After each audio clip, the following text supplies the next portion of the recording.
The future of planet Earth and humanity itself is looking bleak.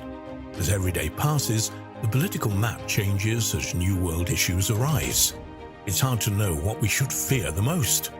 Environmental pollution and global warming, asteroid strikes from space, or perhaps a global disaster which changes everything as we know it today. Join us as we explore humanity's greatest advancements with artificial intelligence. Will the quantum singularity wake up and save us? Or will it destroy us and reshape the world in its own image? Dr. Stephen Hawking was an English theoretical physicist, cosmologist, and author who was Director of Research at the Centre for Theoretical Cosmology at the University of Cambridge. Before his death in 2018, he told reporters from the BBC the development of full artificial intelligence could spell the end of the human race. It would take off on its own and redesign itself at an ever-increasing rate. Humans, who are limited by slow biological evolution, couldn't compete and would be superseded. In 2016, he followed up by saying that AI is likely either the best or worst thing ever to happen to humanity. Elon Musk, the modern-day genius behind such companies as PayPal, Tesla and SpaceX, also has made similar predictions regarding AI. The fighter jet era has passed. That is, it's just, the fighter jet era has passed. Okay, so it's drones. This is the point in time at which machine intelligence starts to take off and a new, more intelligent species starts to inhabit the Earth. Well, sinister, but also hopeful, because if machines gain true consciousness and life, they may be able to work with us. The singularity supposes human intelligence is some special point to pass, some sort of tipping point. Bostrom writes, human-level artificial intelligence leads quickly to greater than human-level artificial intelligence. The interval during which the machines and humans are roughly matched will likely be brief. Shortly thereafter, humans will be unable to compete intellectually with artificial minds.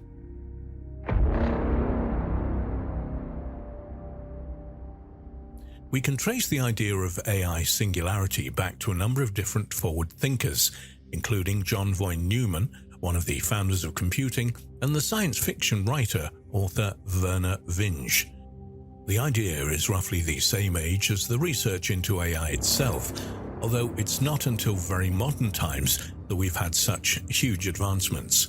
Hollywood has also captivated audience with thrilling movie productions regarding the subject. Films such as Blade Runner show us a dystopian future where man and machine are at war. Although there are others with a more symbiotic relationship, such as The Robot and Frank, where humans and machines work together for the greater good.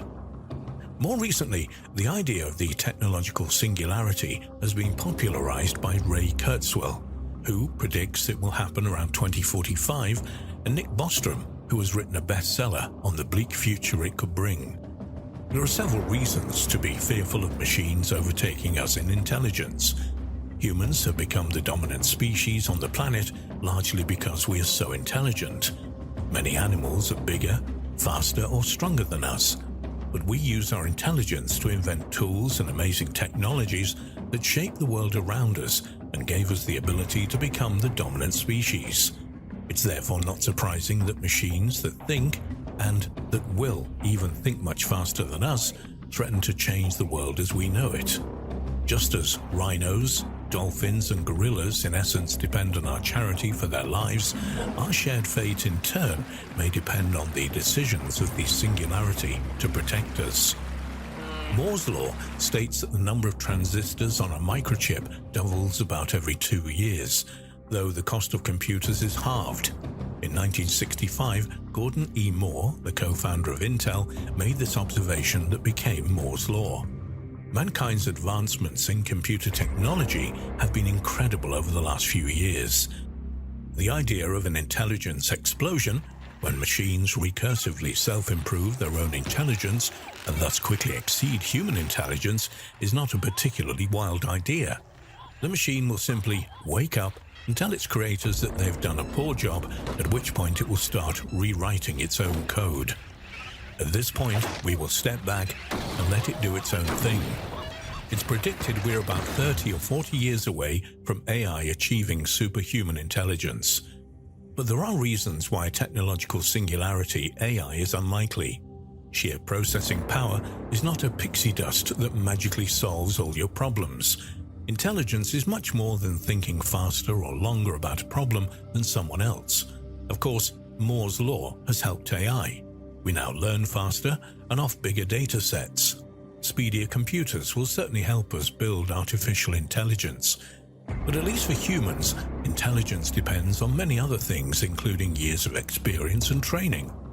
It's not at all clear that we can short-circuit this in silicon simply by increasing the clock speed or adding more memory. Of course, human intelligence is a special point because we are, as far as we know, unique in being able to build artifacts that amplify our intellectual abilities. We are the only creatures on the planet with sufficient intelligence to design new intelligence, and this new intelligence will not be limited by the slow process of human reproduction and evolution. But that does bring us to the tipping point, the point of recursive self-improvement.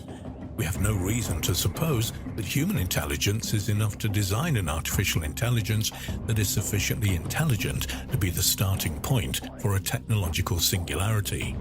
Even if we have enough intelligence to design superhuman artificial intelligence, the result may not be adequate to precipitate a technological singularity. Improving intelligence is far harder than just being intelligent. The idea of a technological singularity supposes that improvements to intelligence will be by a relative constant multiplier, each generation getting some fraction better than the last. I talked to Jarvis using this app I built. It uses artificial intelligence to understand me and figure out what to do. However, the performance of most of our AI systems has so far been that of diminishing returns. This helps explain the overly optimistic claims made by many of the early AI researchers. An AI system may be able to improve itself an infinite number of times, but the extent to which its intelligence changes overall could be bounded. For instance, if each generation only improves by half the last change, then the system will never get beyond doubling its overall intelligence. But then, of course, we are treading ever so gently into the quantum realms. D-Wave Systems Incorporated is a Canadian quantum computing company based in Burnaby, British Columbia, Canada.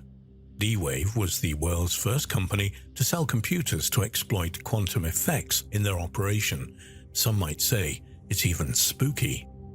Geordie Rose, founder and CTO of D-Wave Systems, made some bold claims back in 2017 at the D-Wave press release conference in front of an audience of about 400 prominent investors.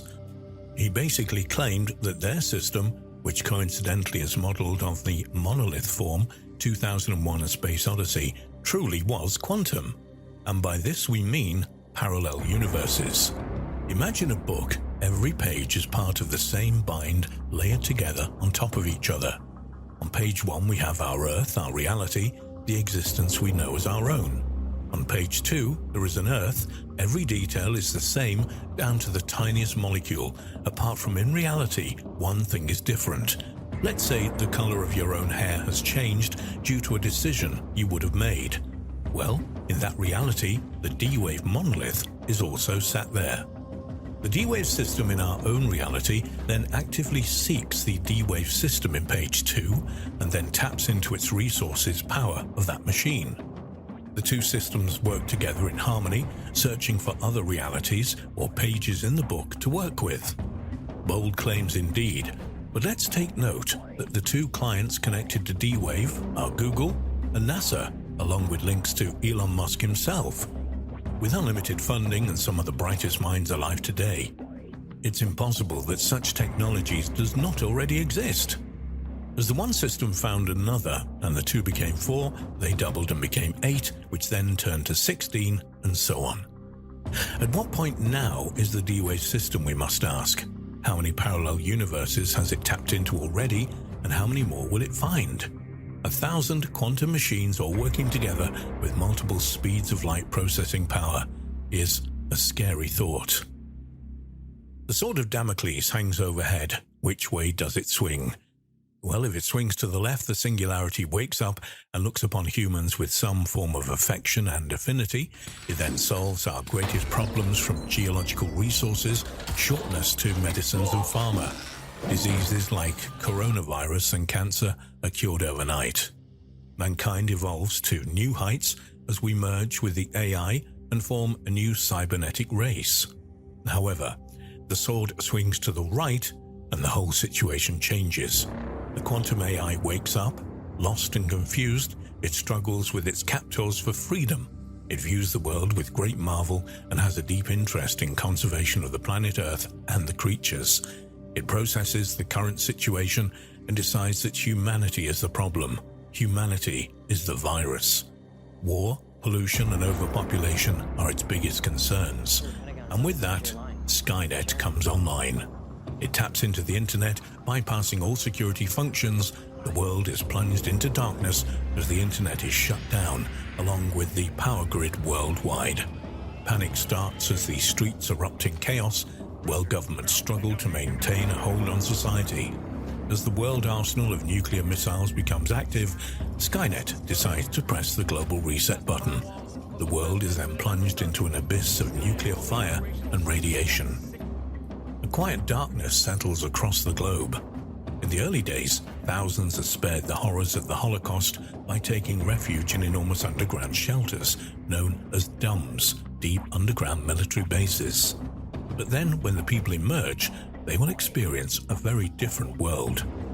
But it will not, as some predict, be the end of the world.